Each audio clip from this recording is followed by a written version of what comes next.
This original WSRE presentation is made possible by viewers like you. Thank you.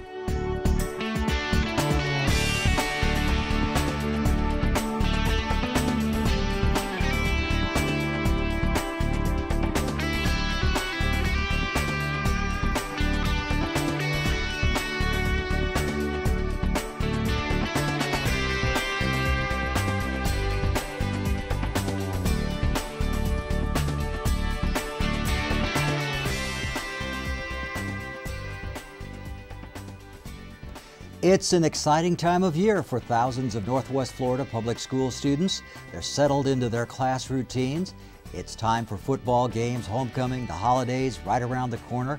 And making sure that it all comes together smoothly are the people at the top, the superintendents of schools of Okaloosa, Santa Rosa, and Escambia counties. It's not often that all three are together on a program such as this. Dr. Alexis Tibbetts has 30-plus years of school experience as a teacher, a guidance counselor, an administrator, and since November of 2006 as superintendent. Tim Rostick became Santa Rosa School Superintendent last November. He'll be joining us shortly. Right now we see Malcolm Thomas, who is the superintendent of Escambia County Public Schools. He was elected to that post in just last November, so he's been on the job just about a year, and see how it hasn't aged him at all. It's looking good. Thank you very much for being here.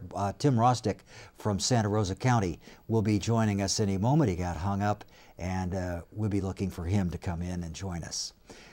How's school year going, Dr. Tibbetts? We've had a fabulous start of school, Lloyd. Thank you.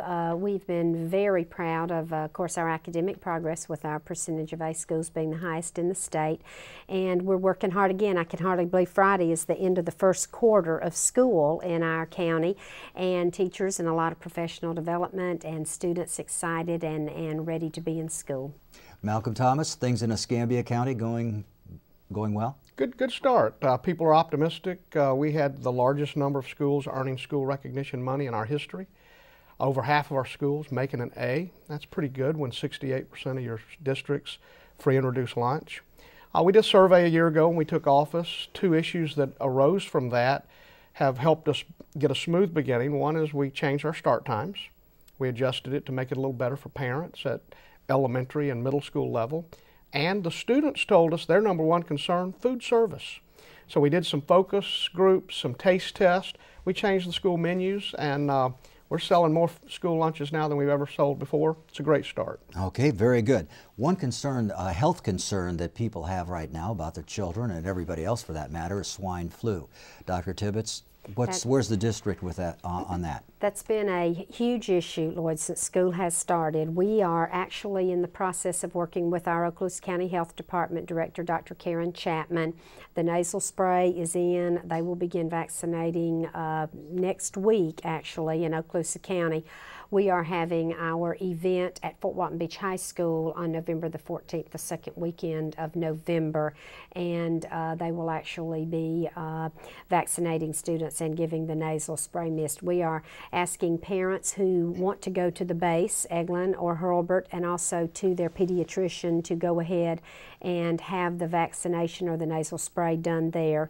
And I'm sure that parents are worried about absenteeism, but parents have done a good job keeping their children home when they have fever and when they have different symptoms. Okay.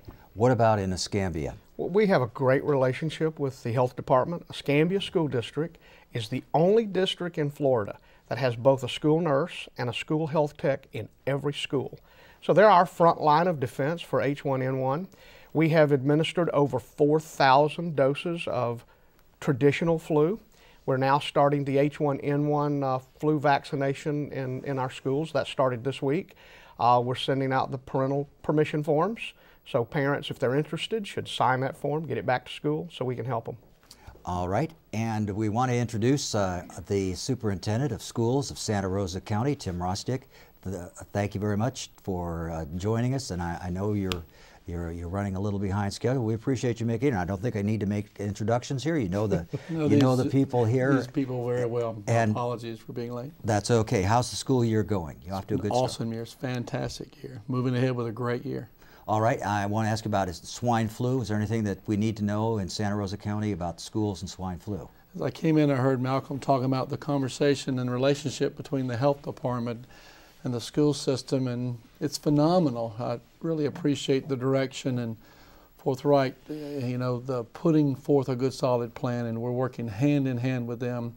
Fantastic people giving us good solid delivery, and we're working to keep this thing under control. Right. Okay, now one of the things that is much on people's minds these days, the state of the economy, and we are nationally anyway, and sort of a weak recessionary economy. Unemployment is a problem. Is that having any impact on you as superintendent, on the schools, on the money coming in, or a psychological impact perhaps on the children? Dr. Tibbetts? I don't know this is impacting the students as much as it is impacting our ability to deliver services. We've cut $28 million from our budget in the past 3 years, and in terms of that, we are seeing certain services that are no longer offered. Malcolm mentioned one a second ago. We've gone from nurses to health techs in our schools. We have closed several schools. We've privatized food service. We've laid off a lot of administrative and support personnel, basing some of those decisions on class size amendment, which was voted in by the taxpayers several years ago, and compliance with that is a constitutional requirement. So yes, we are seeing funding issues. We have some declining enrollment, but the revenue decline is impacting us greatly, and we need a new tax structure that will help us have the ability to generate dollars in the state of Florida through ways other than just maybe property tax or sales tax. You know, I know that when it comes to talking about schools, and we've done programs over the years on the public schools, and I just happen to have an old headline here from a few years ago. It says here that Paul, former superintendent, schools in survival mode. Now, I imagine if you go back 10 years before that, 10 years before that, they'd probably have superintendents saying the same thing. It could be true. And schools are always, it seems like, in money troubles. And you're right, it's probably the funding source is sort of, it is sort of bouncy, but isn't that just part of your job, that you have to live with tight money? Tim Rostick? It would be. It's always a major goal of ours to make certain that we're spending taxpayers' dollars in a fiscally prudent manner, and we do that expeditiously. It is always our chore to refine budgets to make certain that we're cost effective. Some of the things that Alexis alluded to, all of us are going through. A reduction of $15 million, and that's a real reduction in our budgets over the past 2 years. It stipulates some major things, closing schools that we've never had to close before or even consider closing, adjusting schedules at high school and middle school, placing a larger burden on faculty and teachers. Those are difficult things to consider. And I share with you that article there, it was real. I mean, at that point in time, we were somewhat at a subsistence level with education. We continue to be there, and we strive to provide a high quality education, and do, with the monies that are allocated toward us. And this year's different though, and last year's different. We don't choose to go out and reduce our staffs in Santa Rosa County, a 12% reduction administratively, nearly a 9.5% reduction instructionally, and probably over a 22% reduction with our high quality educational support employees. Those aren't things we would do if we were having enough money. So right. It kind of goes to figure that these are real crises at this point in time that we're really having to deal with. Would you describe it, Malcolm Thomas, as a sort of an ongoing crisis in Escambia County, or has it reached that level, do you think? I mean, I don't know that I'd use the word crisis. It is a dilemma. We're never going to have all the resources we need in education, but Tim is right. The last 2 years are very different. I'm completing my 29th year in education. We've always struggled. Our teacher salaries are typically lower than others. We're battling to try to raise them, but what we're getting to now, we're having to actually cut. We cut 10% of all positions not at the district. My budget in Escambia County for 9-10 is the same dollar value we had in 2005, 2006. Think about 2005. Do you think the cost of a gallon of diesel my electric bill, those prices have escalated at a time when my money is declining. So we have not only the pressure from our staff trying to maintain the level of services we provide to students, we have these external costs, property insurance, health insurance benefits that are outside our control. They continue to escalate, our real dollars decline. We've got to find a way. Bottom line, we have to protect the services we provide to students, and as Tim said, make sure we're spending every dollar with some sort of accountability for the taxpayer, but it's what we do for the students that counts the most. Are you convinced at this point that the students have not suffered any academically because of these cuts at your schools? In Escambia, I don't think we've caused them any great harm. I will tell you, we've cut $50 million in 2 years out of a $300 million budget. You cannot sustain that percent of cut year after year and not get to the point where you start to cut services and programs that are very beneficial for students. I don't want to think about having to do that. What we have to do in Florida, we have to find a sustainable funding system, particularly for education. I'm not asking necessarily for more, I'm asking for stability. You know, the business we're in, we're educating students from kindergarten to 12th grade. I mean, what do I say to the second grader next year? It's a bad year.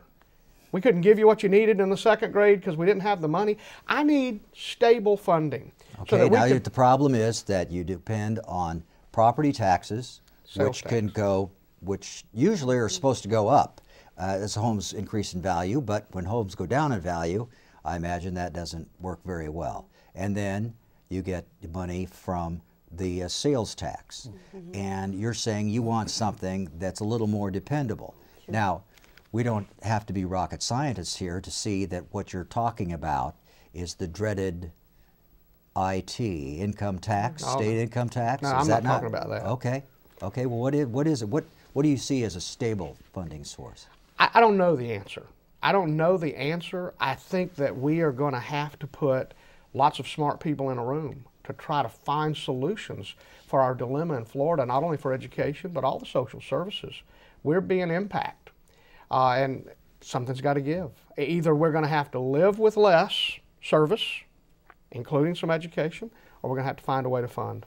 And it's a vicious cycle, Lloyd, because the more people who are unemployed, the more the Medicaid is needy, right. The more the state has to balance the budget, the more homes that are inventoried. We have 350,000 homes for sale in the state of Florida, and until we go back to building homes, that's when you make money, is when you build homes, not when you sell homes necessarily. So the state has got to find some source of revenue that is constant. We've got to recruit more industry. We have to close some loopholes in our tax base. We've got a lot of things that we've got to look at doing, but that's another issue for another day, and I think we're doing fine. But let me go back to Mr. Paul's article. For the last 10 years, Florida has funded public education 47th, 48th, or 49th in the United States. And we've got to put the emphasis where it really counts. We have to show that we value public education in our state. Well, I'll echo what Alexis and Malcolm have said. It really begins with a commitment.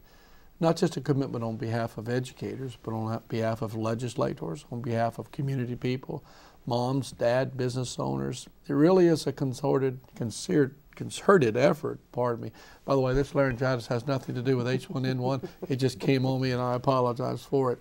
But it's an effort of prioritization. What's important, and we believe education should be absolutely the #1 priority. And from when we start with that basis of it being #1 as a social service, and we believe we can prove where it pays dividends way beyond what it will be spent on it, you know, that's kind of where we need to start, and then that commitment needs to happen in Florida. Okay, well, what would you tell your state legislator then that they need to do to give you relief? What kind of tax? I'll tell you exactly what I have shared with them. First of all, they have a very difficult job. Their job last year was tough, and this year will be even tougher to have a balanced budget and to preserve some services. And I would say let's start with square one. As Alexis had shared, there are some services out there we can do away with, but there are some loopholes as well. There's some, I would think that it's a combination of things. It's not just one thing that's going to affect our revenue source. And as Malcolm's reiterated over and over again, it really needs to stabilize and flatline and be consistent. And that really is what causes school systems to fluctuate so much. But it is about good, intelligent people getting into the same room and saying, let's come up with some type of reasonable solution to prioritize this as a major one. They have a tough job this year. It's a very tough job. Lloyd, I think it's very important that your listening audience understands something else. Due to the stimulus package, there are almost 200 people in my school system that are employed today, that when that money goes away in about 18 months, that we will definitely be over a cliff, we meaning the three of us, not just Okaloosa County. The stimulus package was a great thing for public education, but the economy is probably not going to recover at the rate it can before the stimulus package runs out. So we've got to have our legislators give some careful thought to the funding cliff. Okay, this federal stimulus program saved how many jobs in Escambia and Santa Rosa? For Escambia, we had $13.2 million of my general budget. It's all in teacher salaries, that $13 million. In addition to that, we received $10 million between Title I and IDEA, Title I using for high poverty and IDEA for disabled populations. So I have a total $24 million for 1 year out of stimulus money. And in Santa Rosa? Santa Rosa, we have about $7.8 million that we've placed of stabilization dollars into hiring teachers. That's what we did with it, and we've replicated that in the same funds that Malcolm had shared with you, about $5 or $6 million more. All of that went to hire not additional teachers, really to maintain employment of those teachers that we had employed. Okay, for a minute, let's have enough of the money talk. Yeah, It's the dark cloud that hangs over you guys all the time, and it's got to be a tough job. Technology and its impact not so much on the classroom, but on you and your office and how you communicate with the parents, with the students. How's that working? Mr. Podcaster himself, Malcolm Thomas. We use a variety of techniques. We've used online surveys to grab feedback. I did it a year ago. I'm getting ready in a few weeks to kick it off again. We've been here a year, and they set priorities for me last year. I'll listen to them again, and we'll set priorities for year two. We do a podcast every 2 weeks. It's available on the district website. That's a way for people to see me face to face, so to speak, directly communicate what I think are the key issues of the day. We do electronic newsletters that don't cost us anything other than production. And then most people use email and those type techniques. But the podcast, it put a face and a voice to the message. Okay. In Okaloosa County? We are using lots of our Cox Cable capability several times a week with students, but to communicate with parents through my office, I'll tell you, I'm amazed at what websites are doing now. Each school has a website, and of course our district website gets hundreds and thousands of hits on that website every month. We communicate with parents through a phone call system now that can go out to all parents of one school, parents in with kids in a certain class or bus or teacher. So we are communicating by cell phone, by certainly, I'm not doing as many podcasts, I have done a few as Malcolm, but our website is our main role here, as well as our TV show that we do several times a week. How's the technology impacting your office As I in was Santa Rosa? talking, I was hearing that it has changed the way we communicate totally, and the use of electronic media that we didn't have as a solid tool even 5 or 6 years ago, the podcasts and websites. Alexis mentioned websites, hundreds of thousands of hits, and then follow-up phone calls and emails from parents who are coming in and out of Santa Rosa County, and I think that's probably typical of most school districts. It is a different way of communicating, and we find those websites to be a very useful tool to navigate and to provide appropriate information. Your students in your school probably can't remember a time that there weren't cell phones. They've grown up in a completely different world than we knew. Do cell phones with kids present any problems in the schools, or is that pretty well taken care of? It's been a problem for us. It was a large problem last year. We actually put a group together to study the impact because we want to change behavior. We found that we were actually suspending students from school at a higher rate for cell phone violations than any other incident that was occurring on campus. Text messaging? All of that, particularly for middle school. The middle schoolers are the ones that are pros at text messaging. They have a technique, they can text message with the phone in their pocket. Good. They're good. You know, inside the school, you have to worry about security issues, that they take a picture of their test and text it or send it to the student in the next period. So when the first bell rings to the last bell, we have a no cell phone zone.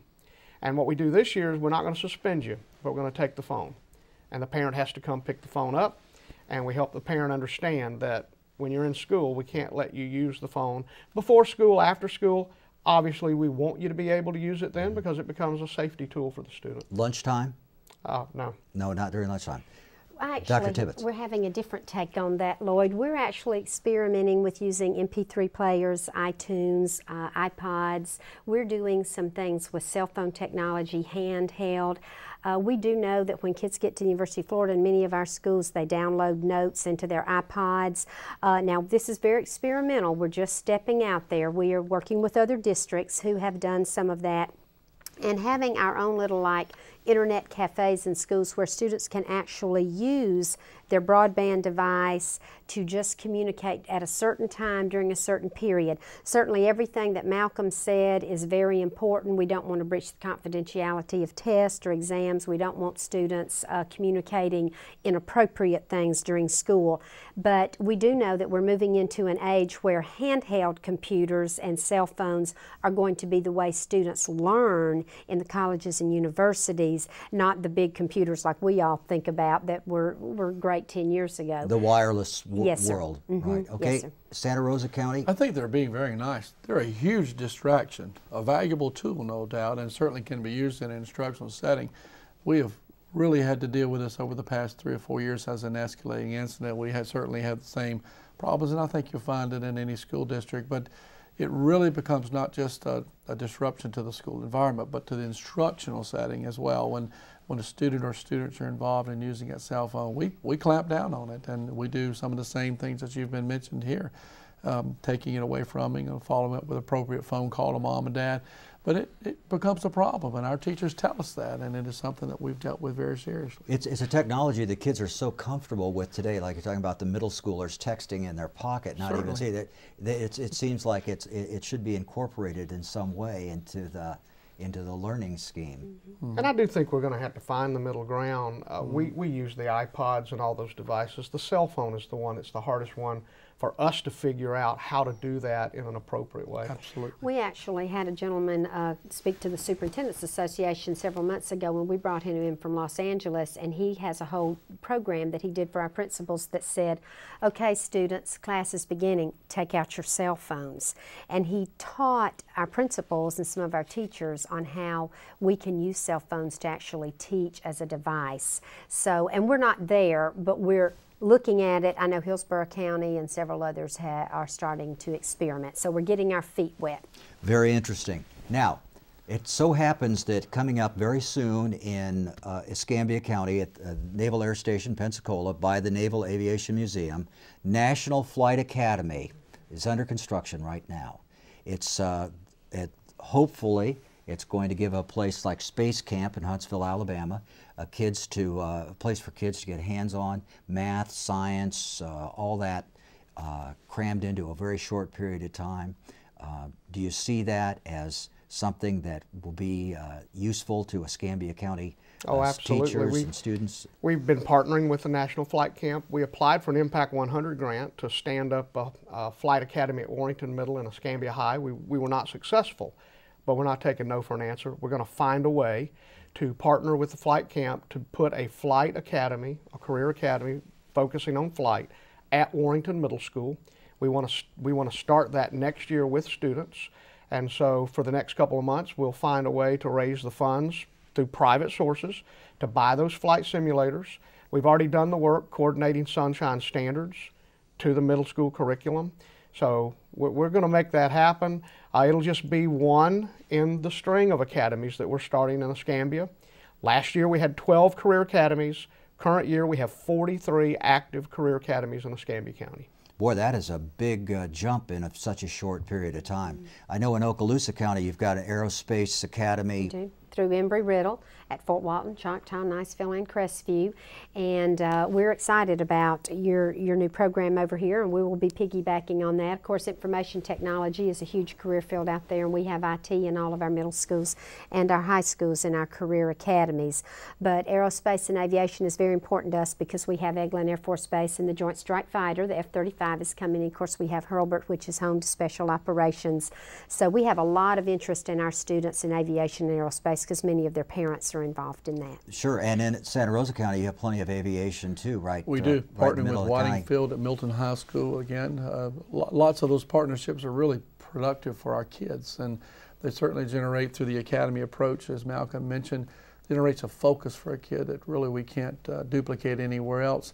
Those academies that we put into different high schools and middle schools really do generate a focus for kids to generate a thought about what they want to do when they get out of school, and they're very productive.